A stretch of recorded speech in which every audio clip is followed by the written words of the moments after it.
नमस्कार दोस्तों।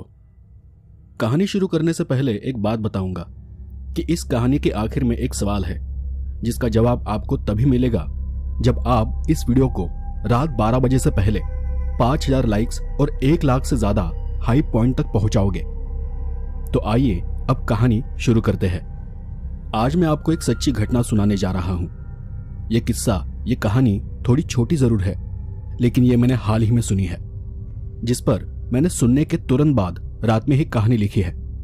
मैं अभी कुछ दिन पहले अपने एक दोस्त के गांव गया था। तब जब मैंने उसे बताया कि मैं डरावनी कहानियां लिखता हूं, तब रात में उसकी दादी ने मुझे उनके गांव में घटी एक पुरानी घटना बताई थी, करीब 40-45 साल पहले की घटना। और ये कहानी मैं आपको उन्हीं के मतलब दादी के नजरिए से सुनाने जा रहा हूं। जब यह घटना हमारे गांव में हुई थी, तब मैं उसी गांव में रहा करती थी। हमारा गांव तब कोल्हापुर के पास था। अब वो काफी बदल चुका है, लेकिन जब हम वहां रहते थे तब गांव में बस 40 से 50 घर थे और हमारा गांव भी शहर इलाके से बहुत दूर था। तब हमारे गांव के पास के एक रास्ते पर एक घर था और वहां पर सुभद्रा काकी रहा करती थी। मैं तब उन्हें सुभद्रा काकी कहकर ही पुकारती थी। उनके साथ जो भी हुआ उसके बारे में आज बहुत ही कम लोगों को पता है। लोग कहते हैं कि जादू टोना सिर्फ भ्रम है, लेकिन जब आप अपनी आंखों के सामने किसी अपने को घुट घुट कर खत्म होते हुए देखते हो, तब सारे तर्क धरे के धरे रह जाते हैं। सुभद्रा काकी का एक लड़का था जिसका नाम था बबन, और उसे गांव में सब बबन राव कहकर बुलाते थे। शादी की उम्र थी, पर हाथों को कोई काम नहीं था। छोटे मोटे काम से वो घर चला रहा था, लेकिन शादी करनी तो थी और इसलिए वो किसी अच्छे काम के तलाश में था। अब एक रोज वो अचानक कहीं चला गया।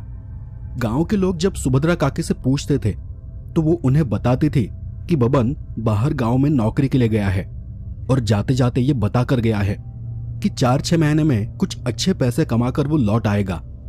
लेकिन 6 महीने गुजर गए, फिर भी वो वापस घर नहीं आया। अब उसकी माँ यानी सुभद्रा काकी को भी उसकी चिंता होने लगी थी। सबसे अजीब बात यह थी कि उसकी मां को या फिर गांव में किसी को भी ये नहीं पता था कि वो कहां चला गया है। पहले तो उसकी मां बहुत खुश रहा करती थी, क्योंकि वो ये सोचती थी कि बबन बहुत बड़ा आदमी बनकर ही गांव वापस आएगा।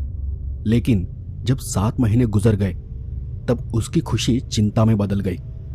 वो रोज आते जाते लोगों से पूछने लगी कि उन्होंने कहीं बबन को देखा है।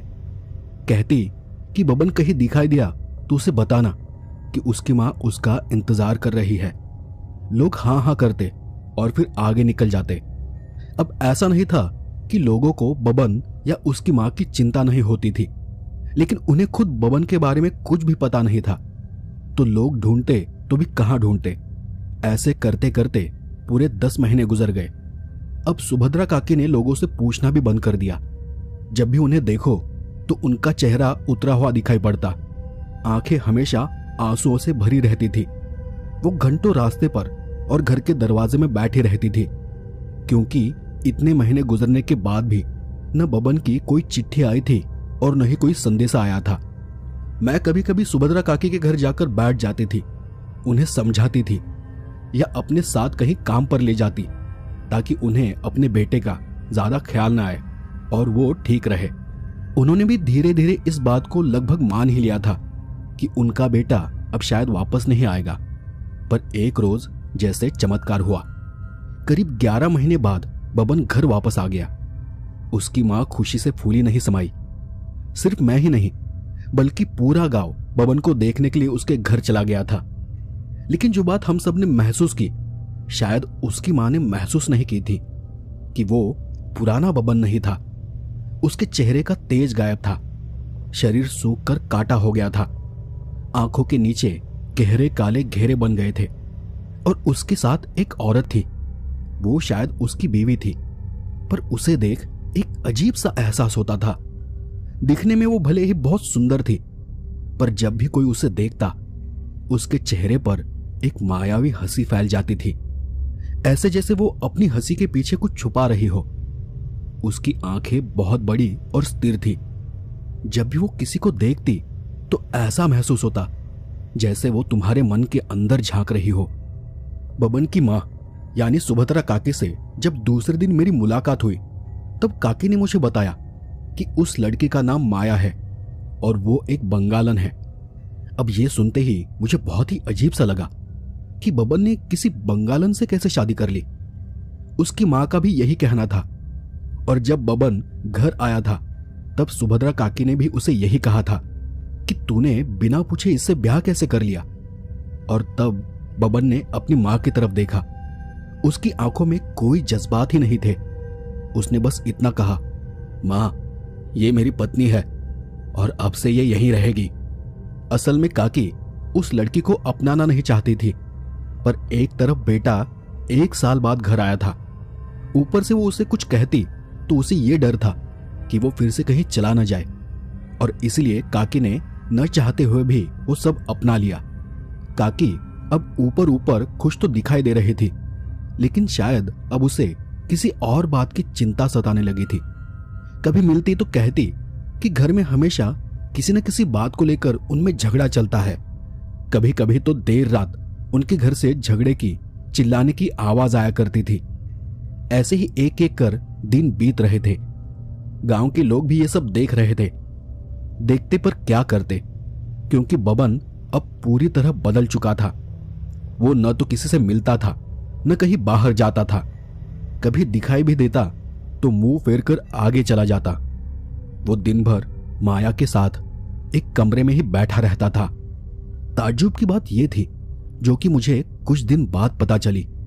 बबन जो पहले अपनी माँ के हाथ की बनी रोटी खाया करता था, उसके बिना वो पानी तक नहीं पीता था, पर अब वो सुभद्रा काकी के हाथ के बने खाने को छूता तक नहीं था।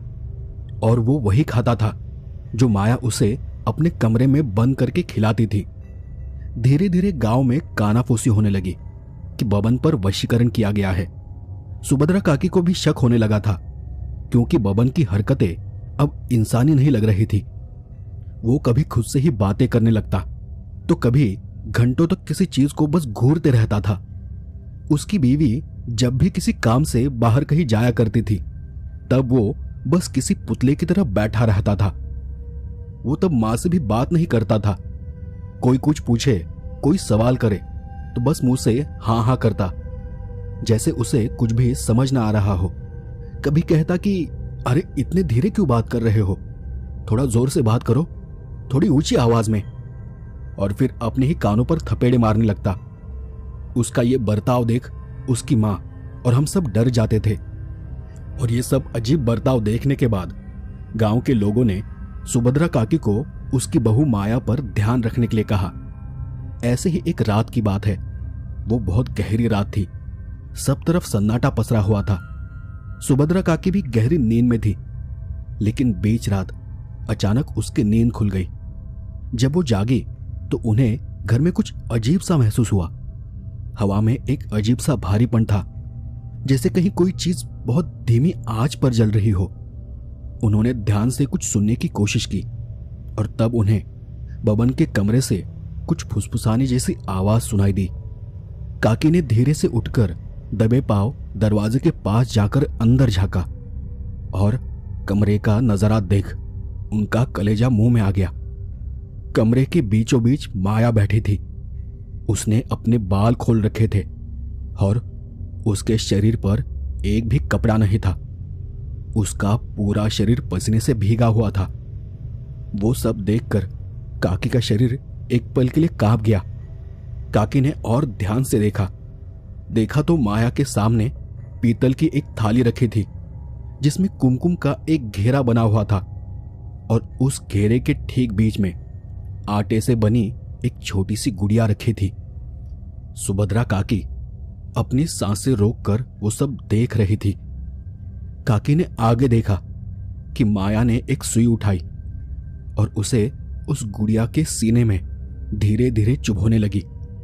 जैसे ही सुई अंदर गई, कोने में लेटे माधव के मुंह से एक दबी हुई चीख निकली। वैसे वो सोया हुआ था, पर वो ऐसे झटपटाया जैसे नींद में उसे कोई गहरा दर्द हुआ हो।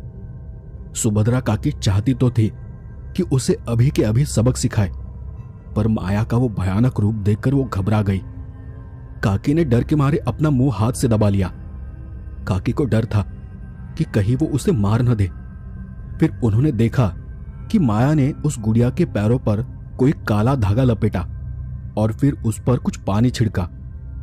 अचानक वो गुड़िया जमीन पर थोड़ी हिली, मानो उसमें जान आ गई हो। और तब माया ने हंसकर कहा, एक और रात और बस एक आखिरी पड़ाव, और उसके बाद तू कभी भी इस घर का नहीं हो पाएगा। सुभद्रा काकी भागकर अपनी जगह पर चली गई और बिस्तर में खुद को छुपा लिया। वो डरावना नजारा देखकर उनका पूरा शरीर कांप रहा था। उन्हें समझ आ गया कि बबन अपनी मर्जी से वहां नहीं रुका है, बल्कि उसे उस गुड़िया के जरिए कैद कर लिया गया है। वो जो खाना उसे खिला रही थी उसमें भी जरूर कुछ मिलाया जा रहा था, ताकि बबन का दिमाग पूरी तरह सुन्न हो जाए। और काकी को तब याद आया कि पिछले कुछ दिनों से उन्होंने माया के हाथ का बना खाना खाया ही नहीं था। अगले दिन काकी ने ठान लिया कि कुछ भी हो जाए वो बबन को बचा कर रहेगी। अगले दिन की सुबह होते ही उसकी बहू नहा धोकर कहीं बाहर चली गई और बबन घर के पीछे गड्ढा खोद रहा था। सुभद्रा काकी ने बबन को अकेले पाकर उससे पूछा कि ये तू क्या कर रहा है, तू कहीं पागल तो नहीं हो गया। तब उसने बताया कि माया और उसे वहां एक पेड़ लगाना है। सुभद्रा को उसकी बात पर जरा भी यकीन नहीं था, पर फिर भी उन्होंने हाथ जोड़कर बबन से कहा, बेटा वो तुझ पर वशीकरण कर रही है, वो तुझे मार डालेगी। मैंने खुद अपनी आंखों से देखा है, वो तुझ पर जादू कर रही है। ये पेड़ लगाना कोई बहाना है, वो जरूर तेरे साथ कुछ करना चाहती है। तू चल मेरे साथ, हम अभी इसी वक्त गांव के मंदिर के पुजारी के पास चलेंगे। बबन ने तब बहुत क्रूरता से अपनी मां का हाथ झटक दिया और उसने उनकी आंखों में झांकते हुए कहा, मां, माया के खिलाफ एक भी शब्द कहा तो मैं हमेशा हमेशा के लिए घर छोड़कर चला जाऊंगा, और अगर तुमने उसे घर से निकालने की कोशिश भी की तो मैं अपनी जान दे दूंगा। सुभद्रा काकी समझ गई कि बात अब हाथ से निकल चुकी है, पर उसे समझ नहीं आ रहा था कि क्या करे, क्योंकि कुछ भी करे तो बेटे को खोने का डर सबसे ज्यादा था। वो अब बस एक कठपुतली था। बबन ने मां को घूर कर देखा और वो फिर से गड्ढा खोदने लगा। उस दिन सुभद्रा काकी ने शांति से काम लिया। गांव के लोगों को भी उसने कुछ बताया नहीं। उसे डर था कि गांव के लोग गुस्से में आकर कुछ गलत सलत ना कर बैठे, और इसलिए उसने चुपचाप से सिर्फ गांव के पुजारी को यह बात बताई। मौका अच्छा था क्योंकि माया उस दिन घर में नहीं थी। तब पुजारी जी ने भी अपनी तरफ से जो भी उपाय करने थे वो सब कर लिए। उन्होंने चुपचाप जाकर बबन के पैर से वो धागा तोड़ दिया, घर के चारों तरफ बंधन कर दिया। उन्हें अब बस माया और बबन के बीच जो वशीकरण का बंधन था उसे तोड़ना था। उस बंधन से बबन को छुड़ाना था, और उसके लिए बबन को मंदिर ले जाना जरूरी था। लेकिन जब वो बबन को समझा रहे थे तभी माया बाहर कहीं से घर लौट आई, और उस पल बाहर ही खड़े होकर उसने घर को ऐसे देखा जैसे वहां कुछ बदल गया हो। कुछ देर बाहर से निहारने के बाद उसने हंसते हुए घर के अंदर कदम रखा, और तब उसकी हंसी ऐसी थी जैसे वहां जो भी किया गया था उन सब से उसे कोई फर्क न पड़ा हो। माया के अंदर जाते ही बबन भी उसके पीछे पीछे अपने कमरे में चला गया। सुभद्रा काकी और पुजारी जी हाथ पर हाथ धरे बैठे रह गए। तब पुजारी जी ने सुभद्रा काकी को बताया कि जिस तरह से वो अंदर चली गई है उससे ये बात साफ है कि हमारा कोई भी उपाय उसके तंत्र पर काम नहीं कर रहा। गांव वालों को ये सब बताना जरूरी है, पर जैसा उसका व्यवहार है वो औरत हमसे जरूर एक कदम आगे होगी। वो बहुत होशियार है, उसने इस सब की तैयारी पहले ही कर ली होगी, और अगर ऐसा हुआ तो बहुत बुरा हो सकता है, इतना बुरा कि हम सोच भी नहीं सकते। सुभद्रा काकी ने घबराई रोती आवाज में पूछा, तो अब क्या करें? कोई तो उपाय होगा। तब पुजारी जी ने कहा, अभी इसी वक्त कुछ करना ठीक नहीं होगा, किसी बड़े गुरु या तांत्रिक से बात करनी होगी। तब तक तुम अपने बेटे पर ध्यान रखो, मैं जाकर देखता हूं कि कोई उपाय मिलता है या नहीं। और ऐसा बोलकर पुजारी जी चले गए। अब सुभद्रा काकी भी देखने के सिवाय कुछ नहीं कर सकती थी। और धीरे धीरे रात हो गई। वो रात बहुत शांत थी, जैसे किसी की मौत हो गई हो। गांव में भी अजीब सा सन्नाटा था, पर मां का प्यार भी अजीब होता है। सुभद्रा काकी ने अपनी पुरानी पेटी से गंगा जल की बोतल निकाली और एक छोटा सा लॉकेट निकाला, इस उम्मीद में कि शायद उससे वो अपने बेटे को बचा ले। उस रात भी काकी ने खाना नहीं खाया। रात के 11 बजे होंगे। सुभद्रा काकी को जरा भी नींद नहीं आ रही थी। वो अपने कमरे के दरवाजे से बबन के कमरे पर नजर रखे हुए थी और तब अचानक उन्हें अंदर से घसीटने की आवाज सुनाई दी। काकी एकदम से चौकन्नी हो गई।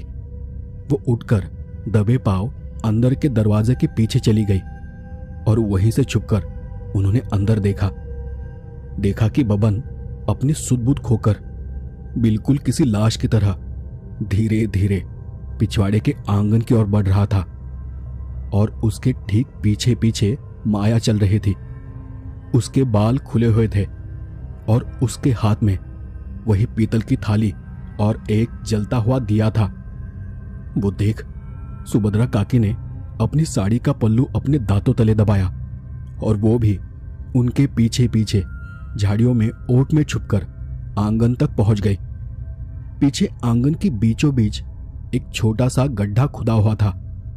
माया ने वहीं पास में दिया रखा और बबन को उस गड्ढे के सामने बैठने का इशारा किया। बबन बिना किसी विरोध के किसी पत्थर की तरह वहां जाकर बैठ गया। उसकी आंखें पूरी तरह खुली थी, पर उनमें कोई हलचल ही नहीं थी।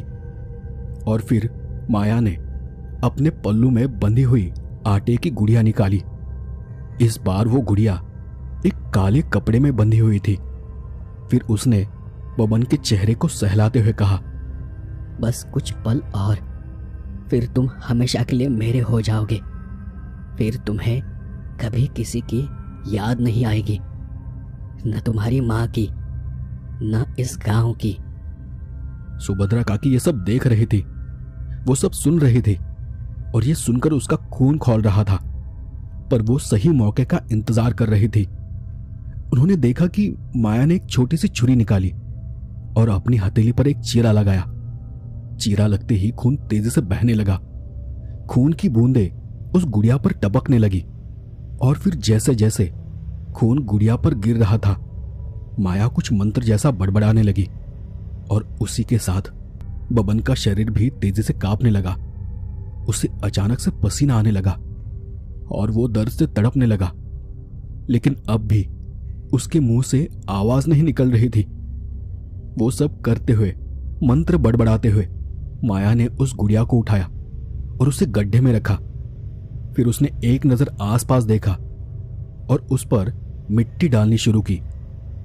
अब सुभद्रा काकी को कुछ ठीक नहीं लगा। उन्होंने अब और इंतजार करना ठीक नहीं समझा और वो चिल्लाती हुई झाड़ियों से बाहर निकली। बस कर डायन, छोड़ दे मेरे बेटे को, छोड़ उसे। तू क्यों से मुझसे छीनना चाहती है? सुभद्रा काकी ने अपने पास का गंगाजल माया के ऊपर उड़ेल दिया। जैसे ही गंगाजल की बूंदें माया के शरीर पर पड़ी, उसके मुंह से चीखें निकलने लगी। उसका शरीर जलने लगा। माया को सुभद्रा काकी की इस हरकत से बहुत गुस्सा आ गया। उसका चेहरा गुस्से से काला पड़ गया और वो तड़पने लगी। अपने शरीर को रगड़ते हुए उसने कहा, तूने बहुत बड़ी गलती कर दी बुढ़िया। अब तुझे इसका अंजाम भुगतना होगा।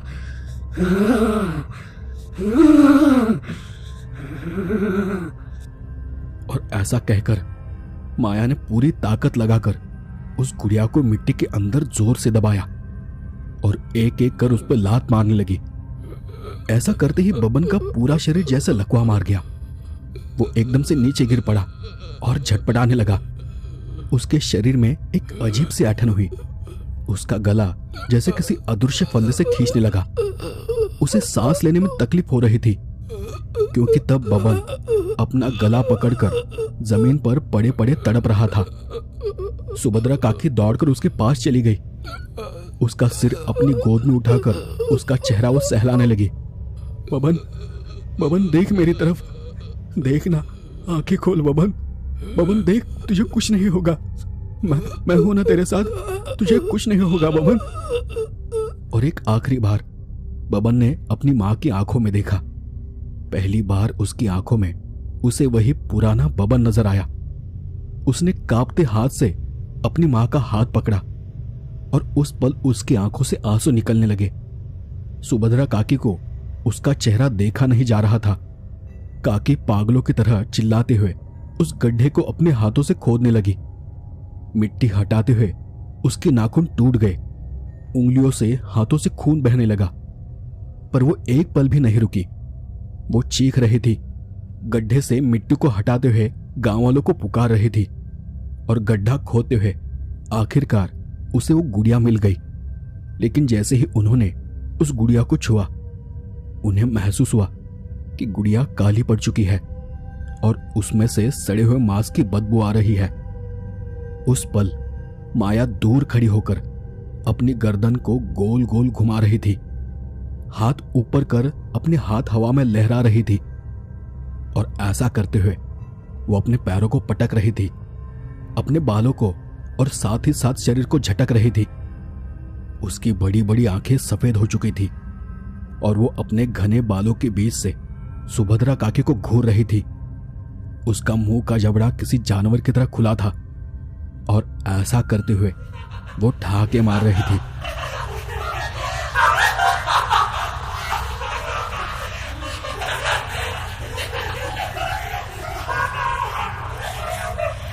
उस पल उसकी वो खौफनाक हंसी पूरे आंगन में गूंज रही थी, पर सुभद्रा काकी ने उस पर ज्यादा ध्यान नहीं दिया।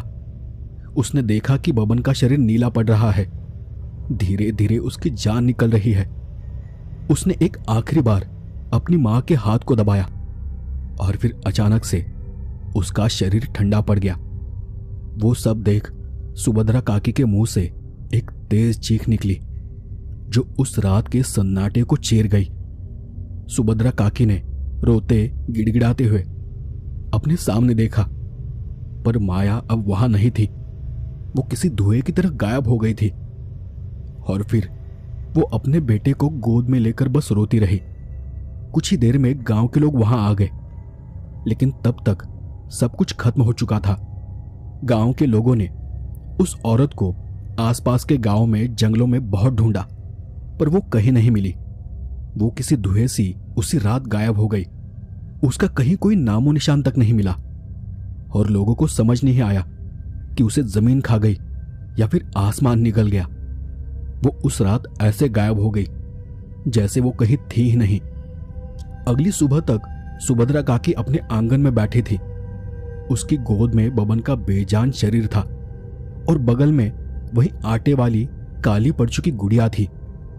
काकी की वो हालत देख मैं भी खुद को रोक नहीं पाई। उसके साथ क्या हुआ होगा इसका मुझे थोड़ा बहुत अंदाजा था।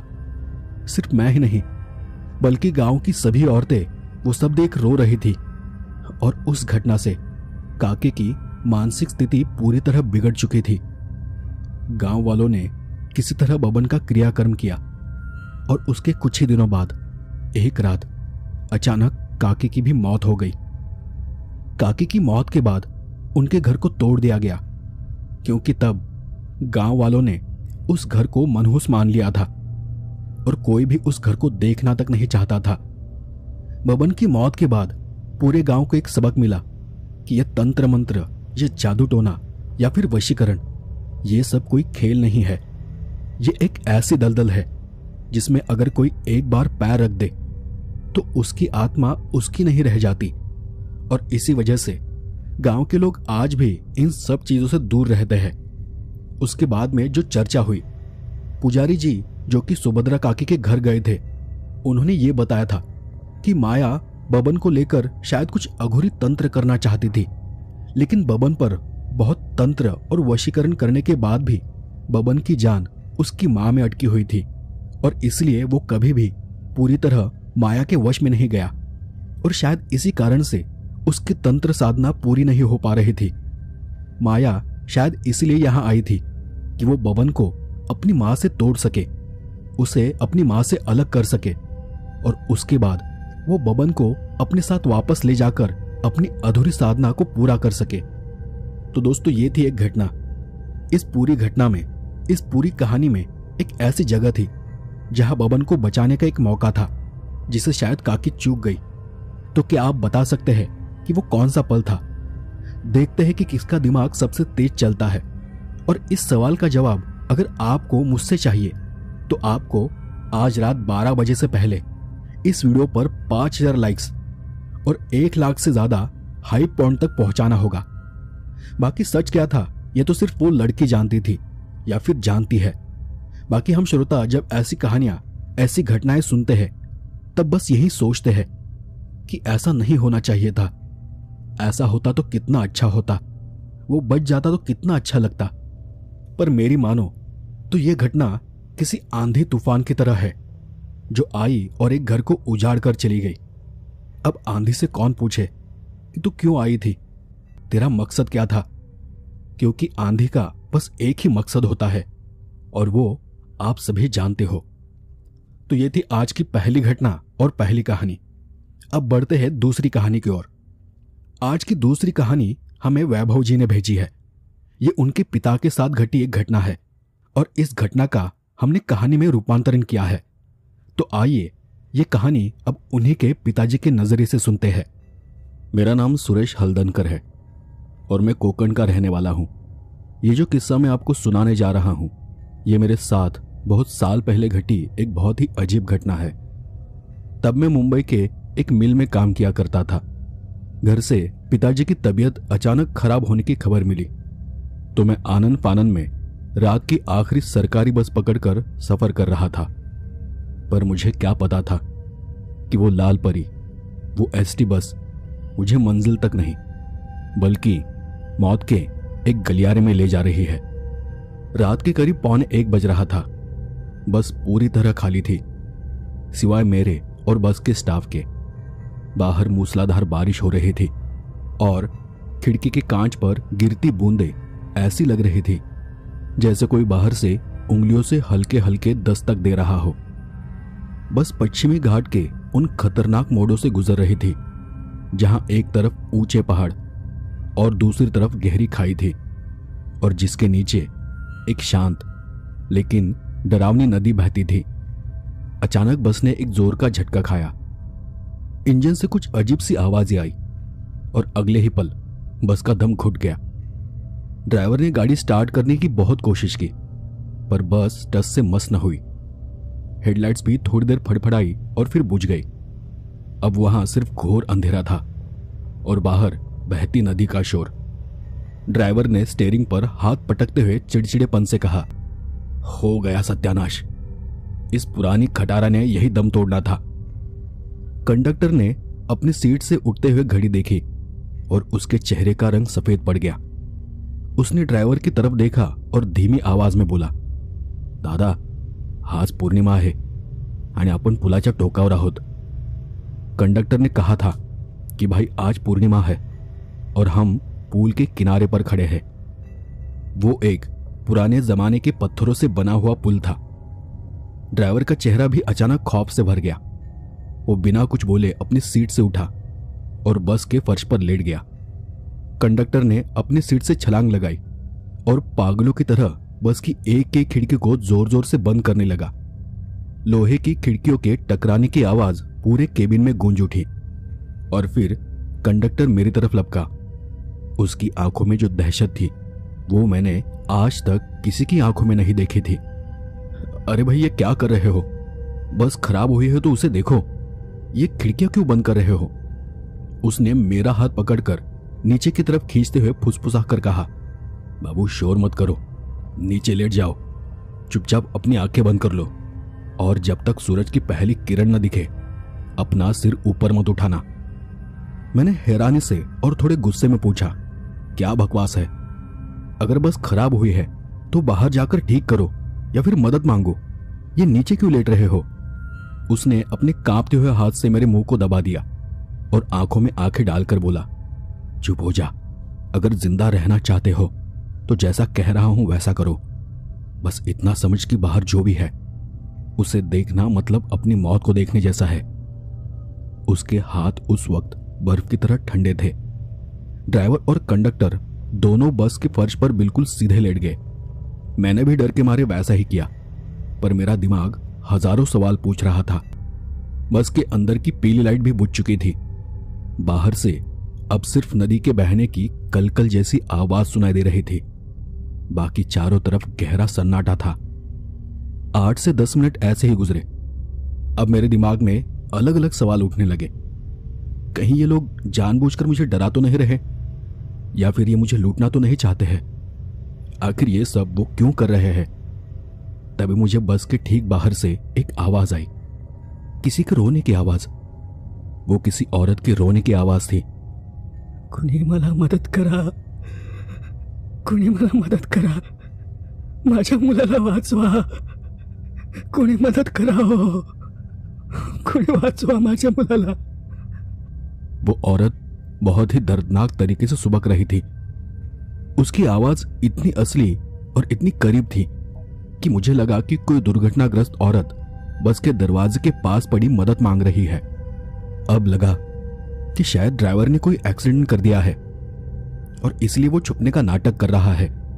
मेरा दिल पसीज गया। मैंने दबे पांव उठने की कोशिश की। तभी कंडक्टर ने अंधेरे में मेरे पैर को जोर से पकड़ा, पर उसने अपना सिर नहीं उठाया। वो बस अपनी उंगली से मुझे नीचे रहने का इशारा कर रहा था। पर उस औरत के रोने की आवाज अब चीखों में बदल रही थी और मुझसे रहा नहीं गया। मैंने अपना सिर उठाया और अपने पास की खिड़की से कांच से बाहर झांका। बाहर कोहरा था, पर चांद की रोशनी में बस के पास की जमीन साफ दिख रही थी। और फिर मैंने थोड़ा टेढ़ा होकर आगे की तरफ देखा। वहां दरवाजे के पास एक औरत खड़ी थी। उसने पुरानी साड़ी पहनी थी जो पूरी तरह खून और कीचड़ से सनी थी। कंडक्टर बार बार मुझे नीचे झुकने का इशारा कर रहा था, और जब वो औरत थोड़ी मुड़ी तब मेरा ध्यान उसके चेहरे पर गया। उस औरत की गर्दन एक तरफ को पूरी तरह लटकी हुई थी, जैसे उसकी रीढ़ की हड्डी टूट चुकी हो, और उसने अपनी सफेद पड़ चुकी आंखों से बस के पीछे की तरफ देखा। उसके चेहरे का आधा मांस गायब था, जैसे वो किसी भयानक एक्सीडेंट में घिस गया हो। वो देख मेरी आवाज गले में ही अटक गई, शरीर जम सा गया। उसी पल मेरी नजर उस औरत के पीछे नदी के किनारे पर पड़ी। वहां अनगिनत साए खड़े थे। न जाने कितने लोग थे वो। किसी का हाथ कटा था, किसी का सिर कुचला हुआ था, तो कोई रेंग रहा था, और वो सब धीरे धीरे बस की तरफ बढ़ रहे थे। उनकी आंखों में कोई चमक नहीं थी, बस एक अंतहीन खालीपन था। कंडक्टर ने मुझे झटके से नीचे खींच लिया। हम दोनों अब बस के फर्श पर रेंगते हुए ड्राइवर के पास पिछली सीट तक पहुंचे, और तब कंडक्टर ने मेरे कान के पास आकर कहा, देख लिया ना, वो अतृप्त आत्माएं हैं। वो अमावस्या पूर्णिमा को दिखाई देती है, अपनी उस जिंदगी को ढूंढने जो उनसे छीन ली गई थी। वो सब लोग पिछले कई सालों में इस पुल से नीचे गिरकर मरे हैं, इस नदी में डूब कर मरे हैं।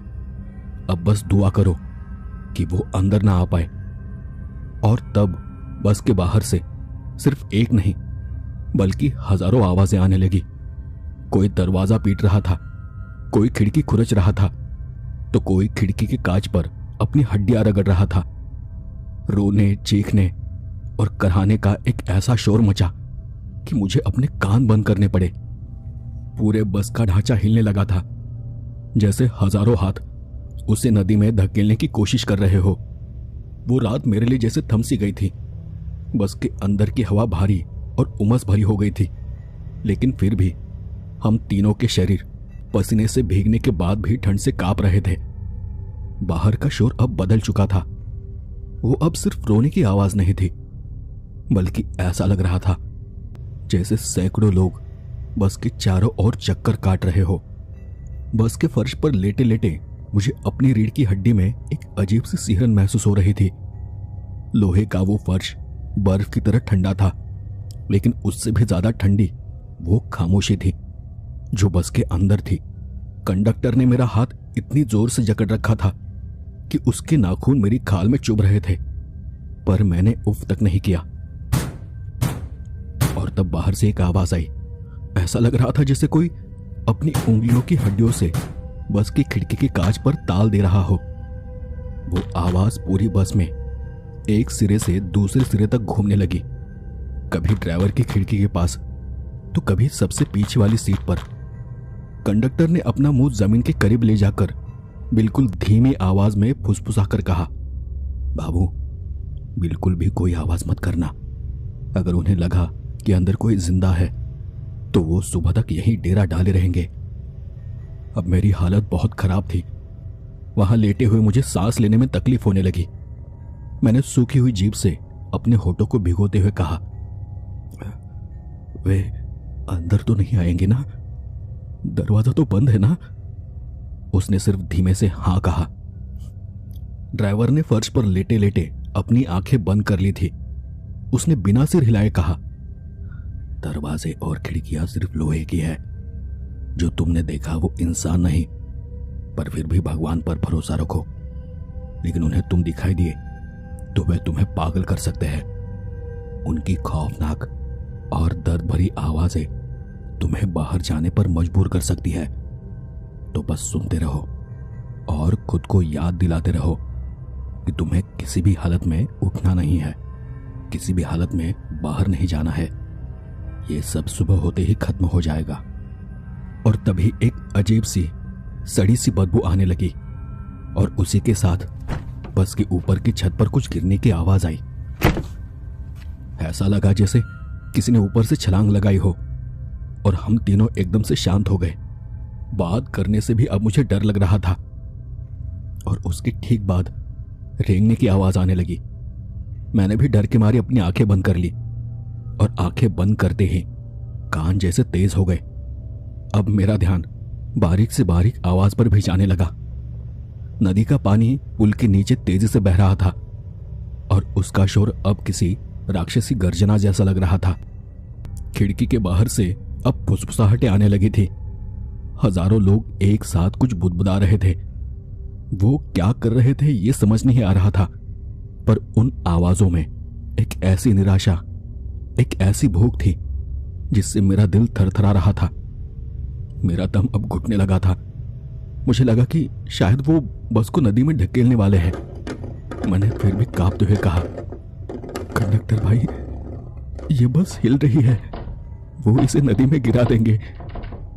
कंडक्टर ने अपनी पकड़ और मजबूत कर ली और दांत पीसते हुए बोला, नहीं गिरेंगे, वो सिर्फ डरा रहे हैं। वो चाहते हैं कि तुम डरो, तुम चीखो और तुम भागकर दरवाजा खोल दो। पर तुम ध्यान मत दो, बस अपनी आंखें बंद रखो। मैं घबराया हुआ छोटी छोटी सांसें ले रहा था। समय जैसे धीरे धीरे आगे सरक रहा था। हर एक मिनट एक साल जैसा लग रहा था। बीच रात में एक पल ऐसा आया जब खिड़की के कांच पर बाहर से किसी ने अपना चेहरा चिपका दिया। हालांकि मैंने उसे देख अपनी आंखें तुरंत बंद कर ली, पर उस चेहरे की परछाई बस के अंदर फर्श पर पड़ रही थी। एक लंबी टेढ़ी मेढ़ी परछाई जिसकी गर्दन किसी टूटी हुई डाली की तरह लटकी हुई थी। मैंने उस बात से अपना ध्यान हटाया। बाहर का तापमान भी अब नीचे गिर रहा था। बस के अंदर हमारी सांसों से भाप बन रही थी। वो सड़े हुए मांस की बदबू अब इतनी तेज हो गई थी कि मेरा दम घुटने लगा था। अगले 3 घंटे हमने उसी नर्क में गुजारे। बाहर कभी कोई रोता, अचानक जोर से बस का कांच पीटने लगता और कभी ऐसा सन्नाटा छा जाता कि लगता कि सब खत्म हो गया है। पर जैसे ही हम हिलने की कोशिश करते, फिर से वही डरावनी आवाजें आनी शुरू हो जाती। यह सब रात भर चलता रहा। फिर धीरे धीरे बाहर का घना काला अंधेरा थोड़ा धुंधला होने लगा। नदी का शोर अब थोड़ा शांत सुनाई देने लगा और वो अजीब रोने चीखने की आवाजें भी बंद हो गई। ठंडी हवा जो बस की दरारों से आ रही थी अब थोड़ी ताजा लगने लगी। ड्राइवर ने सबसे पहले अपना सिर उठाया। उसकी आंखें लाल थी और चेहरे पर थकान की गहरी लकीरें थी। उसने खिड़की की तरफ बिना देखे कहा, सूरज निकलने वाला है, शायद वो जा चुके हैं। कंडक्टर ने मेरा हाथ छोड़ा। मेरा हाथ नीला पड़ चुका था। हम तीनों धीरे धीरे उठकर बैठ गए, पर फिर भी मेरी हिम्मत नहीं हो रही थी कि मैं खिड़की के बाहर देखूं। कंडक्टर ने उठकर अपनी वर्दी झाड़ी और कांपते हाथों से अपनी जेब से माचिस निकाली। उसने बस का दरवाजा खोला। बाहर कोहरा था, पर वो खौफनाक भीड़ गायब हो चुकी थी। उसने बाहर की ताजा हवा में सांस लेते हुए कहा, बच गए बाबू। आज की रात तुम्हारी जिंदगी की सबसे लंबी रात थी, है ना? मैंने खिड़की की कांच की तरफ देखा। कांच पर बाहर से उंगलियों के अनगिनत निशान थे, कीचड़ और रेत से सने हुए। और उस एक खिड़की पर जहां मैंने उस औरत को देखा था, वहीं कांच पर एक दरार पड़ गई थी, जैसे किसी ने वहां पर बहुत दबाव डाला हो। ड्राइवर ने जैसे ही चाबी घुमाई, बस एक ही बार में स्टार्ट हो गई। लगा जैसे उसे रात को किसी ने पकड़ रखा था और अब उसे छोड़ दिया हो। और फिर हम रफ्तार में उस पुल से आगे निकल गए। जब मैंने पीछे मुड़कर देखा तो वो पुल कोहरे में छुप चुका था। ड्राइवर ने बस की रफ्तार बढ़ा दी और हम काफी आगे निकल गए। मैंने ड्राइवर से पूछा भी, क्या यहां हमेशा ऐसा होता है? उसने सड़क पर नजर जमाए हुए शांत भाव से कहा, हर रात नहीं, सिर्फ किसी खास पूर्णिमा या अमावस की रात में होता है। वो लोग वही है जिन्हें इस नदी ने निगल लिया है और वो आज भी अपनी मंजिल ढूंढ रहे हैं। मैं पूरी यात्रा में एक शब्द भी नहीं बोला। जब मैं अपने गांव पहुंचा और मैं बस से उतरा तो मैंने देखा कि मेरे जूतों पर वही काला कीचड़ लगा था जो मैंने उस खिड़की पर देखा था। वो रात खत्म हो गई थी, पर उस रात का सन्नाटा वो आज भी मेरे कानों में गूंजता है। तो दोस्तों, ये थी आज की 2 कहानियां। आपको दोनों कहानियां कैसे लगी मुझे कमेंट कर जरूर बताएं, और दोनों कहानियों में से आपको सबसे ज्यादा कौन सी कहानी अच्छी लगी ये भी बताएं। और सबसे जरूरी बात कि आपको कहानियां पसंद आई हो तो वीडियो को लाइक, शेयर और चैनल को सब्सक्राइब जरूर कर दे, और साथ ही साथ वीडियो को हाइप भी कर दे। तो आज के लिए बस इतना ही। मिलते हैं अगले एपिसोड में ऐसी ही किसी डरावनी कहानियों के साथ। तब तक के लिए धन्यवाद और शुभ रात्रि।